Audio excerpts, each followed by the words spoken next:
Tonight, we're going to talk about two old Romans. Very old Romans. Alright, perhaps maybe one of them's a Greek. We're going to read about Vitruvius, who wrote a book about architecture and building, because that's what he did. He was the ancient Roman equivalent of the Seabees. You need it, I can build it. Aqueducts, to temples, to trebuchets, to a city. Not a problem. That was Vitruvius. And many people still find his precepts that he put into his buildings to make them healthy and utterly satisfying, because they were built on a human scale. It's all about proportion. You've seen Leonardo da Vinci's drawing of the Vitruvian man, I'm sure. The man inside the circle, which is also inside the square. Exactly. Proportion to a human scale. Homes that are very homely.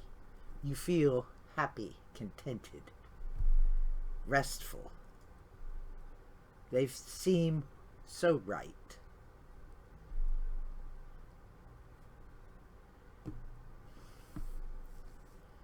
Built with particular care, because Italy gets a lot of earthquakes. Not as many as Greece or Turkey, but a sufficient number.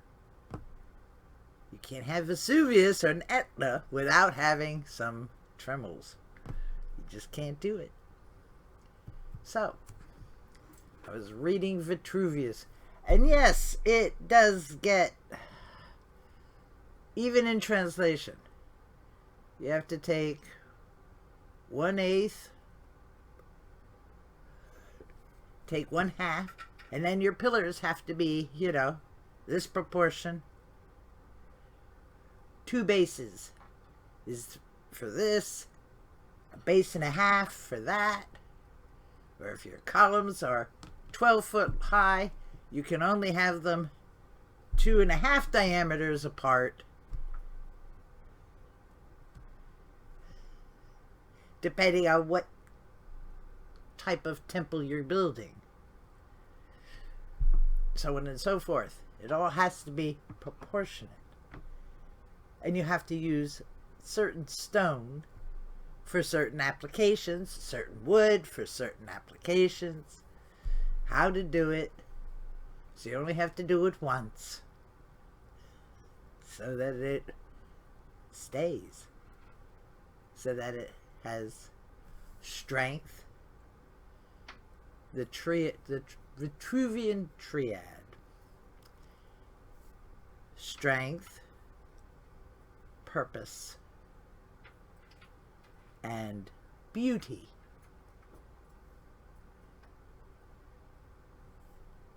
How it has to be. So naturally, of course, I'm reading his book. All the volumes of it.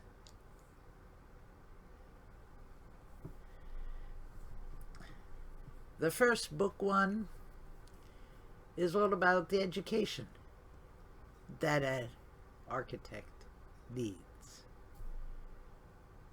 What they have to know about.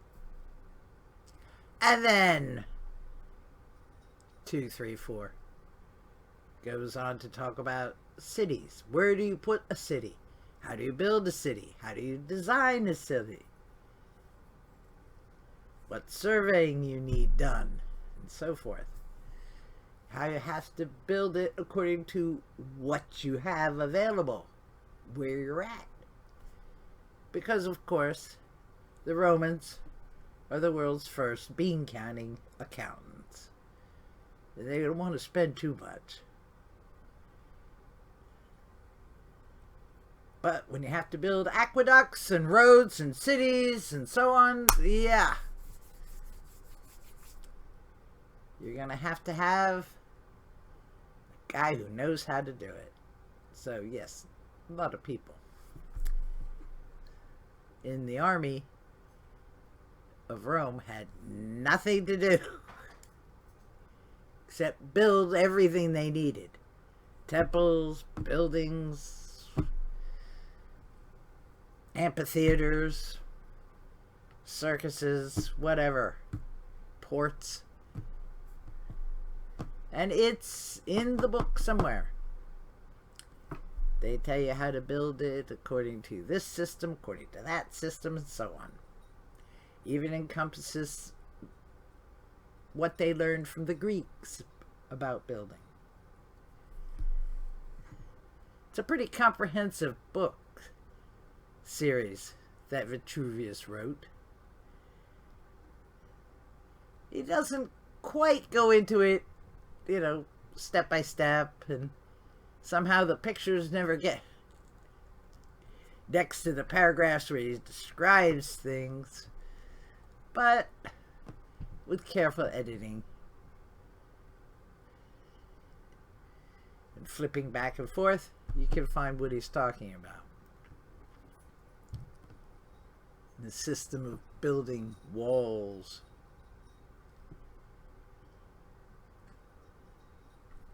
Two walls, tie them together, and then put the rubble in the middle between the two faces.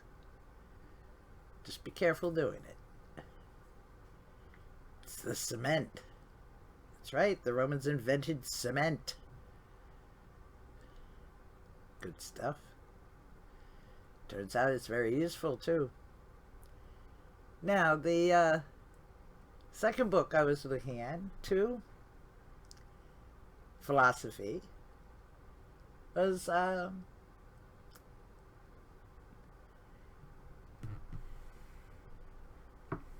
Diogenes Laertis, who wrote about the Eminent Philosophers in the 3rd century BC. Because as we all know, the Greeks invented philosophy, at least as far as the Western canon is concerned. But of course, you could watch something by Dr. Finkel to learn about Mesopotamian philosophy.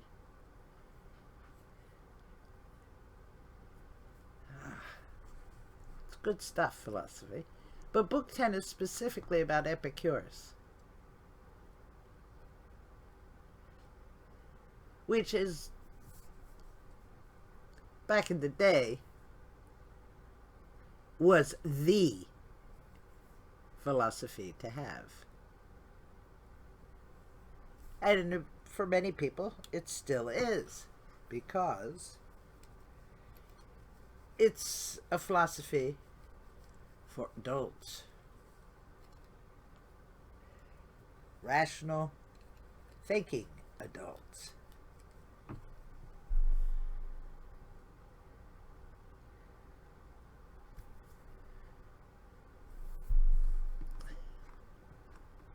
No deity required.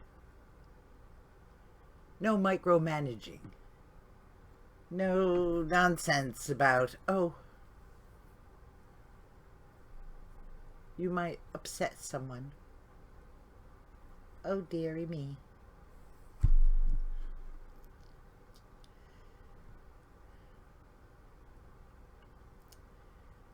No. In any case, I recommend looking into your philosophy. Rethink your worldview. Because yes, they accurately gauged how big the Earth was and knew that the sun was 700 times larger than the moon, plus 20.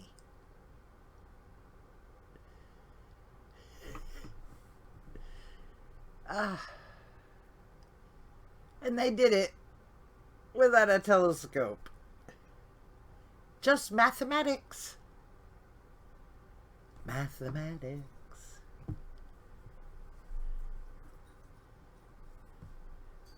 And that was what? 2,000 years ago. So, yeah, come on, people. Keep up.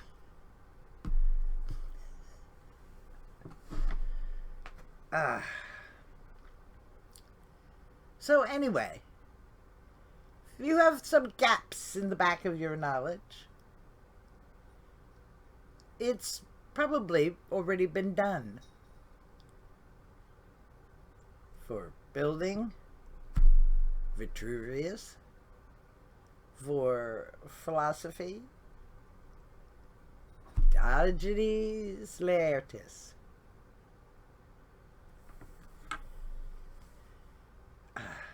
Everything from Aristotle, Lycurgus, to Epicurus, and the Cynics,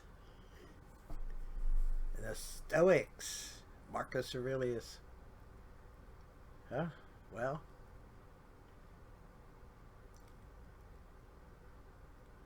beats the whiners. I'd rather listen to them. The old Romans, who did amazing things with the most rudimentary pieces of equipment. Not bad. Anyway, I hope this helps if you're looking for gap fillers in your knowledge.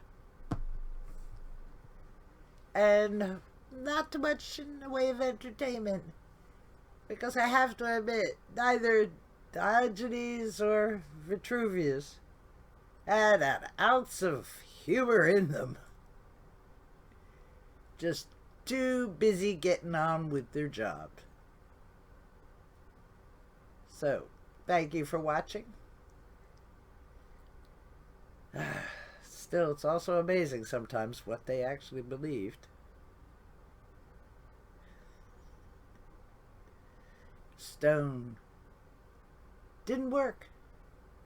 Wasn't quite as strong because the proportion of earth versus water and air and fire were off for true strength. And that's why the rock wasn't quite as good as it should have been. Well, any excuse will do, I suppose. But he is right about the fluting. Columns are supposed to be fluted, you know.